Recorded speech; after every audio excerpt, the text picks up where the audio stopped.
सबसे अनमोल तोहफा। Railway station पर साइड में लेटी हुई महिला दर्द से कहरा रही थी।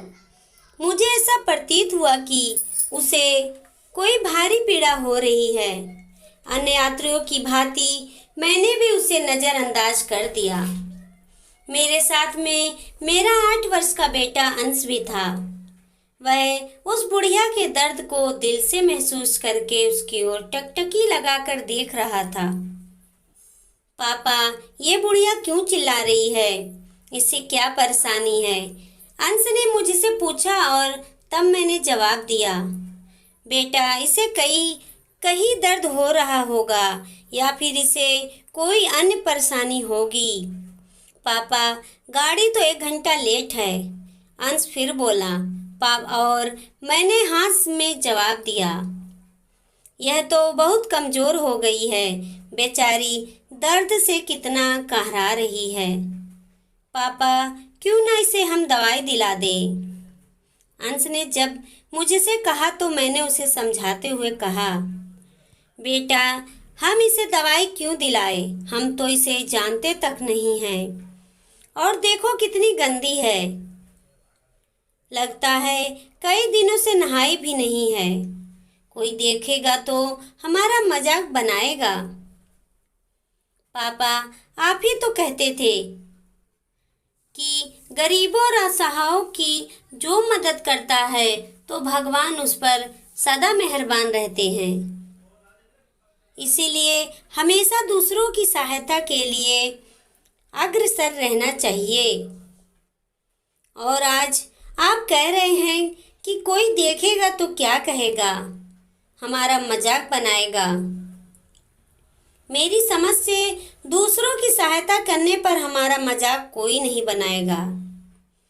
अगर पापा कोई बनाता है तो बनाने दो। हमें अपने कार्य पर ध्यान देना चाहिए। ऐसा आप और माँ दोनों लोग कहते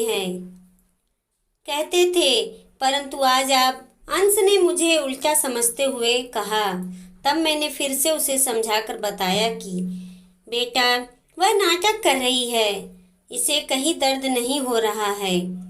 मैं ऐसी औरतों को भली भांति जानता हूँ। नहीं पापा, यह नाटक नहीं कर रही है। मैं जाकर देखता हूँ। इतना कहकर अंश दौड़कर बुढ़िया के पास जाकर फिर बोला, पापा, जल्दी आओ, देखो इन्हें कितनी तेज बुखार है। मैंने जानबूझकर उसके बुलाने की आवाज को अनसुना कर दिया, परंतु अंश के बार बार बुलाने पर मैं उसके पास गया और देखा कि बुढ़िया काफी गंदी है और बुखार की तपन से कहरा रही है। पापा, चलो इन्हें दवाई दिला दो। अंश ने फिर मुझसे उम्मीद भरी नजर से देखकर कहा। मैंने भी आवेश में आकर कह दिया, चलो चलते हैं।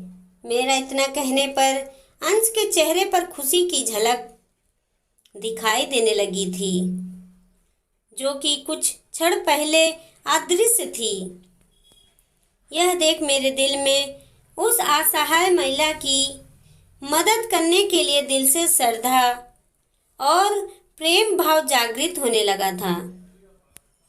पास के दवा घर से हमने उस बुढ़िया को दवा दिलाई।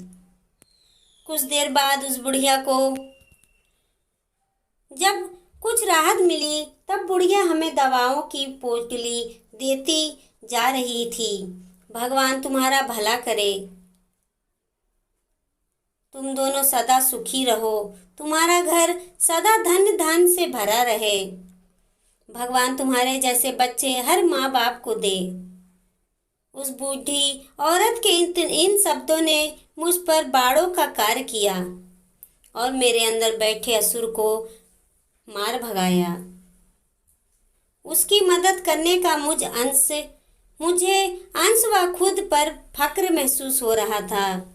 साथ ही असहायों की मदद करने की भावना मेरे अंदर जागृत हो चुकी थी। जब हम रेलवे स्टेशन पर पहुंचे तो वहां पर उपस्थित यात्रियों ने भी हम दोनों को दुआओं की गठरी देना शुरू कर दिया। आप दोनों उस महिला के लिए फरिश्ता हो। आपके बेटे की तारीफ जितनी की जाए उतनी कम है। ये आपके ही संस्कार हैं जो आपके बेटे द्वारा उस असहाय महिला व यहाँ पर उपस्थित हर यात्री को प्राप्त हुए हैं। भगवान आपको हमेशा खुश रखे। ये वाक्य थे वहाँ पर उपस्थित यात्रियों के।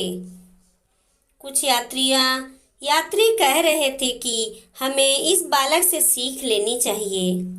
यह बालक समाज के लिए भगवान की एक महत्वपूर्ण देन है।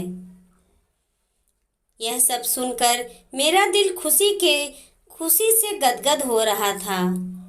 आज मैं बहुत खुश था कि ऊपर वाले ने मुझे मेरे बेटे द्वारा व मेरे बेटे के रूप में कितना अनमोल तोहफा दिया है, जिसकी मैंने कभी कल्पना भी नहीं की थी।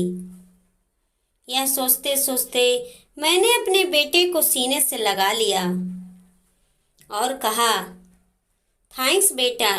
इतना सुनकर अंश मेरे सीने से चिपक जाता है और आई लव यू पापा, आई लव यू बेटा, मैंने भी पलट कर जवाब दिया। वीडियो अच्छी लगी तो लाइक करें, चैनल पर नए हैं तो सब्सक्राइब करें। देखते रहिए सुषमा मोटिवेशनल।